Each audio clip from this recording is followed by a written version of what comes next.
खुलुमबाय आं एम'ख्रां बर' आरो बिथाङा जोंसार ब्रह्म जोङो नोंथांमोनखौ लिंहरदों जोंनि अख्रां दा स्काइ जोंनि जा ससिय' कालचारेल अर्गानाइजेसन बिनि बानजायनायाव बोसोरफ्रोमबो बुरखां वान प्ले कम्पिटिसन जों खुङो नभेम्बर डिसेम्बर दानाव खुङोमोन देग्लाय 8th एडिशन 2024 आव नाथाय जों मोननैसो एंगारहायै जाहोननि थाखाय 24आव खुंस्लाब हायासै बेखौनो जोङो गोदानै खुंनो थाखाय दा थाम खालामदों बेखौनो फोसावनो थाखाय जों दिनैनि बे नोंथांमोनखौ हांख्रायदों 8th एडिशन माने खुंगा 8थि बुरखां वान प्ले कम्पिटिशन जों गोदान खालार लादों 1st and 2nd February 1st and 2nd फेब्रुवारियाव बे साननैनि हाबाफारिजों जागोन ओमफ्राय माबा रेजिस्ट्रेसन दङ last date 18th January 18 January last date माबानि बेखौ आं नोंथांमोननो होगोन दाहाय ओमफ्राय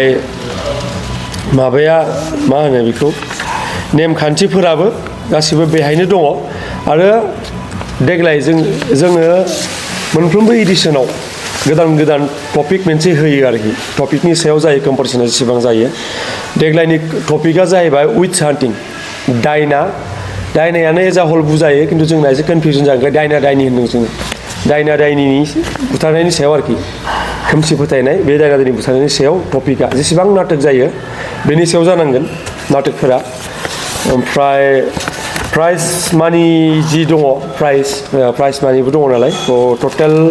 1 2 3 4 5 6 7 8 9 10 10टा केटेगरियाव थायो बे जेरै best drama second best drama third best drama ओमफ्राय best actor male female best director best music arranger best makeup best art design आरो बेस्ट कस्टिउम टटेल 10टा केटेगरि ओमफ्राय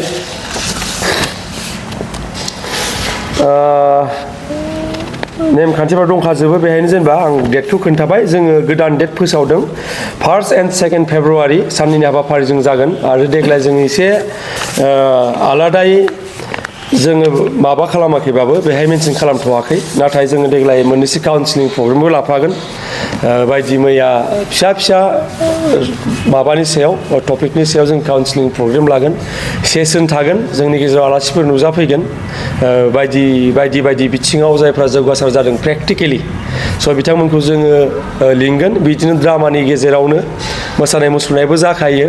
नाथाय बिनि गेजेरावनो जों बबेखौबा आधा घन्टानि मोनसे सेसन लागोन सोरबा सासे आलासिखौ लिंना लाबोनानै आरो काउन्सिलिं प्रग्राम मोनसे जागोन माबोरै ड्रामाया लाइभलिहुड माबोरै माबानो हायो मानसिनो होनो हायो जों मा लामाजों थांनांगौ बिनि सायाव सावरायनाय जागोन काउन्सिलिं जागोन आरो लाइफ इन्सुरेन्सफोरनि सायाव जायफोर माने फिसा बाथ्रा नायनो थाङोबा नाथाय बिराद इम्परटेन्ट आरो बेनो आङो बेखायनो जेसेबां थुनफावथायनि फारसे गोसो गुदुं बर' लाइमोनफोर दङ आरो दस्राफोरबो दङ लाइमोन होनाबो खोथा गैया गामि आफादानो जाथों क्लाबानो जाथों कलेज स्कुल ड्रामा ग्रुप जायखिजाया मानो जायफोरा गोसो दङ बिथांमोना जेन देग्लाय बे खुंगा 8थि बुरखां वान प्ले कम्पिटिशनाव बाहागो लाफैयो आं बेखौ खावलायहरदों बयखौबो ओमफ्राय बयनिबो थाखाय फ्रि बे माबा अल आर वेलकाम बयबो फैनो हायो ओमफ्राय जों बेखौ मोजाङै खुंगोन देग्लाय आपडेट जाबाय थादों जोङो फैबाय थानाय समफोराव फोरमायबावगोन जायगाया जाहैबाय सोरजिनि फुंखा जों बेखौ नाम होदों जोंनि माने ड्रामा भिलेजनि नाम बे सोरजिनि फुंखा बानगुरि गामिनि नामा बानगुरि आन्डार तामुलपुर डिस्ट्रिक्ट तामुलपुर मेन टाउननिफ्राय 4-5 किल'मिटारनि डिस्टेन्सआव बे सोरजिनि फुंखाया दङ माने आंनि गामियावनो आरो बे तामुलपुर डिस्ट्रिक्टआव गोलैयो आरो माबाफोर खोन्थानो बावदों नामा आं नेमखान्थिखौ एसे फोरमायना होनो सानदों नेमखान्थिया जाहैबाय थुनफावथायनि लावथाया 25 मिनिटनि खम आरो 35 मिनिटनि बारा जानो मोननाय नङा बिटुइन 25 to 35 जानांगोन लावथाया ओमफ्राय जौस्राङाव मोनसे बादायारि हान्जानिफ्राय साथामनि खम थानो मोननाय नङा आरो सा 7नि बारा थानो मोननाय नङा माने टटेल केरेक्टारा उइदिन 7 जानांगोन 7नि बारा जानो मोना आरो 3नि खम जानो मोना ओमफ्राय जौस्राङा बे माने वान प्लेनि मोनसे माबाखा नेमखा बे माने लांदां जानो मोना जौस्राङा जागायनायनिफ्राय जोबजासिम बे कन्टिनिउ जानांगोन आरोखि ओमफ्राय बेनो 10 मिनिटसो टाइम 15 मिनिटसो टाइम मोनगोन माबाखौ सेटिंसखौ खालामनो थाखाय मोनसे ड्रामा जोबनायनि उनाव गुबुन मोनसे ड्रामाया ओमफ्राय देग्लाय जोङो साननैनि नालाय सानसे सिगाङावनो बयबो सहैनांगोन आरो जोबनायनि अखानायै बा जोबखालि बयबो फैनो मोनगोन मानोना जों बायदि मैया जोंनाव एलं विथ ड्रामा खन्थाइनिबो मेल जागोन जोंनि गेजेराव ओमफ्राय जोंनि गेजेराव जागोन बिदिनो काउन्सिलिं प्रग्रामफोर आलासिफोर फैगोन जायफोर जाफुंसारनाय स' बे मोनसे ओमफ्राय बेनो जानाय लोंनाय थानायखौ जोङो कमिटिनिफ्राय बेखौ जोङो बानस'गोन जोङो राहा लागोन ओमफ्राय बादायलायनायनि फिथाइखौ जोबथा सानखालि जोबथा थुनफावथाया जोबनायनि 3 घन्टानि गेजेराव जों बेखौ फोसावगोन आरो बिनि उनाव माबाखौ बान्था राननाय हाबाफारियाबो बे सेम सानावनो बेखालिनो जागोन आरोखि माने जोबथा सानखालि माने जोबथा नाटक जोबनायनि 3 घन्टासिम उनाव बे जागोन आरो ओमफ्राय बे खुंगा 80 बुरखां दिन्थिगासे थुनफावथायाव दिन्थिनो गोनां थुनफावथायफोरा